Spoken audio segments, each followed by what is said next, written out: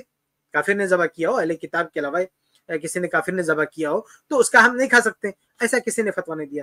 تو یہ بات اچھی طرح سے یاد رکھیں کہ اہل الحدیث بریلوی حضرات کی تکفیر نہیں کرتے اور کافروں کے احکام ان پر منطبق نہیں کرتے ہیں, چاہے وہ وراثت کا مسئلہ ہو, چاہے وہ ذبیحے کا مسئلہ ہو, چاہے وہ کوئی بھی مسئلہ ہو, چاہے یہ پھر شادی بیاہ کا مسئلہ ہو, یہ اہل حدیث میں تکفیر نہیں کرتے. تو اصل بنیادی بات یہ ہے کہ چونکہ تکفیر نہیں کرتے اس لیے اہل حدیث ان کو حرامی نہیں بولتے ہیں. اور اگر آپ دیکھیں اگر کوئی بریلوی ہو اور اس کی عورت بھی بریلوی ہو تو آپ بتائیے اگر کوئی ہندو ہو آدمی اور عورت بھی ہندو ہو, وہ دونوں مسلمان ہو جائیں تو بھی ہم وہاں حرامی وغیرہ کی بات نہیں کرتے. بھائی وہ تو اسلام میں باقاعدہ اصول ہے کہ ان کی شادی کو باقی رکھا جاتا ہے. تو اگر کوئی بریلوی ہے تو اس انداز سے بھی سوچے نا کہ آدمی بریلوی بیوی بریلوی, اگر وہ دونوں مسلمان ہو جاتے ہیں, وہ دونوں اہل الحدیث ہو جاتے ہیں, تو چونکہ ہم ان کی تکفیر نہیں کرتے تو یہاں بھی کوئی مسئلہ ہونے والا نہیں. یہ سارے مسائل ان کے یہاں پھنسیں گے, اہل الحدیث کا نہیں. یہ حرامی وغیرہ کی بات ان کے یہاں آئے گی کیونکہ یہ بیچارے اہل الحدیث کو یا پھر دیوبندی حضرات کو یہ کافر بولتے کہ یہ مسئلہ یہ ان کے گلے کی ہڈی ہے, یہ ان کا مسئلہ ہے. یہ حرامی یہ اپنے آپ کو بولیں, یہ حرامی اپنے بچوں کو بولیں, یہ حرامی خود کو بولیں, یہ ان کا مسئلہ ہے, ہمارا مسئلہ نہیں ہے. کیونکہ ہم جب تکفیر نہیں کرتے تو ہمیں اس طرح کے الفاظ استعمال کرنے کی ضرورت بھی نہیں ہے. جی ایک بات یہ بھی ہے کہ اتنی ساری ڈیٹیل میں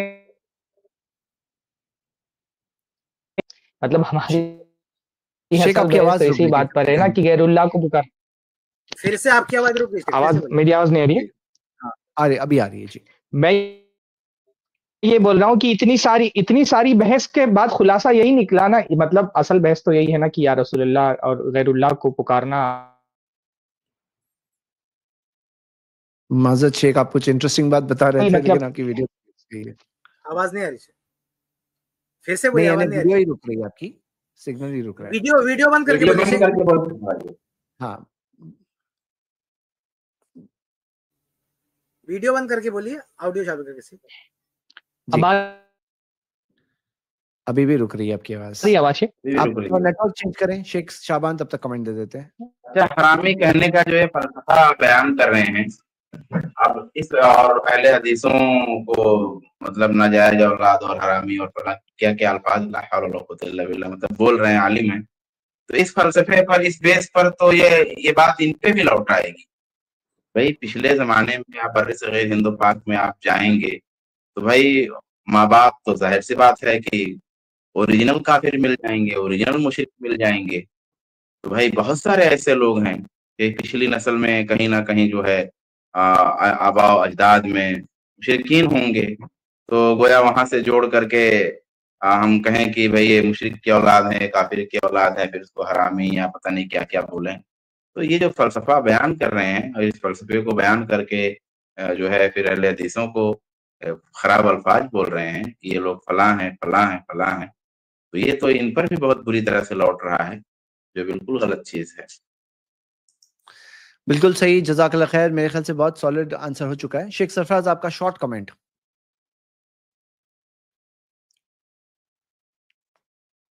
چلے انشاءاللہ بعد میں شیخ کا کمنٹ لے لیں گے جب وہ بیٹر نیٹ ورک میں ہو. اچھا آ گئے شیخ, آواز آ رہی ہے زد میں میری؟ جی ہاں آ رہی ہے. اچھا نہیں, میں یہ بول رہا تھا کہ اس قسم کی باتیں جب چھیڑی جاتی ہیں نا تو مقصد ہوتا ہے جو اصلی بحث ہے اس سے لوگوں کا دماغ پھیرنا. تو یہ ساری بحثوں کو ایک طرف رکھ دیں تو اگر سب ان کا دعویٰ صحیح بھی مان لیا جائے, جتنا بھی انہوں نے بات کہی کو صحیح بھی مان لیا جائے, تو بھی اس سے یہ کہاں ثابت ہوتا ہے کہ اللہ کے علاوہ غیر اللہ کو پکارنا شرک نہیں ہے. بھائی اس کی بات یہ صحیح بھی ہو اور اس کے سارے دعوے صحیح ہو جائے تب بھی ہم یہی کہیں گے کہ آپ کی ساری باتیں صحیح ہیں, اس کے باوجود اللہ کے علاوہ کسی اور کو پکارنا مدد کے لیے یہ شرک ہے. اگر یہ باتیں صحیح ہو جائیں تو بھی, اگر یہ ہم کو گالی دے رہے ہیں, تمہاری گالی اگر ہمارے لیے ثابت بھی ہو جائے تو ٹھیک ہے, تمہاری گالی ہمارے لیے ثابت ہے, اس کے باوجود اللہ کے علاوہ غیر اللہ کو پکارنا شرک ہے. تم ہم کو گالی دے دو اور ہم تسلیم کر لیتے ہیں, تم ہم کو حرامی کہہ رہے ہو, ہم یہ کہیں کہ اگر تمہاری یہ بات صحیح بھی ہو تو بھی غیر اللہ کو پکارنا شرک ہے, اللہ کے علاوہ کسی سے اور سے مدد مانگنا شرک ہے. تو ہم اب بیسک موقف تو ہمارا یہ ہے کہ اللہ کے علاوہ کسی اور کو پکارنا شرک ہے کہ نہیں شرک ہے, یہ قرآن و سنت سے ثابت ہوگا، اور قرآن و سنت سے یہ بات ثابت ہے کہ اللہ کے علاوہ دوسروں کو مدد کے لیے پکارنا شرک ہے۔ اب اس کی بنیاد پر آپ کسی پر بھی تان کریں، آپ ہماری عزت پر تان کریں، ہمارے نسب پر تان کریں، آپ کچھ بھی کر لیں، لیکن اس ہمارے نسب پر تان کرنے سے آپ کا عقیدہ درست نہیں ہو جائے گا، عقیدہ آپ کا پھر بھی غلط ہے، اور جہنمی ہونا یہ زیادہ بڑی بات ہے حرامی ہونے سے۔ غیر اللہ کو پکارنے والا جہنم میں جائے گا، تو جہنمی ہونا، بدعتی ہونا، مشرک ہونا یہ زیادہ بڑی گندی گالی ہے جو حرامی گالی دے رہے ہیں بار بار، اس سے بڑی گالی ہے بدعتی اور جہنم۔ تو یہ ساری اتنی محنت کوشش کر لیں تو بھی ہم آخر میں تو یہی کہیں گے کہ اللہ کے علاوہ کسی اور کو بھی مدد کے لیے پکارنا، اس سے دعائیں کرنا یہ شرک ہے۔ بارک اللہ فیکم۔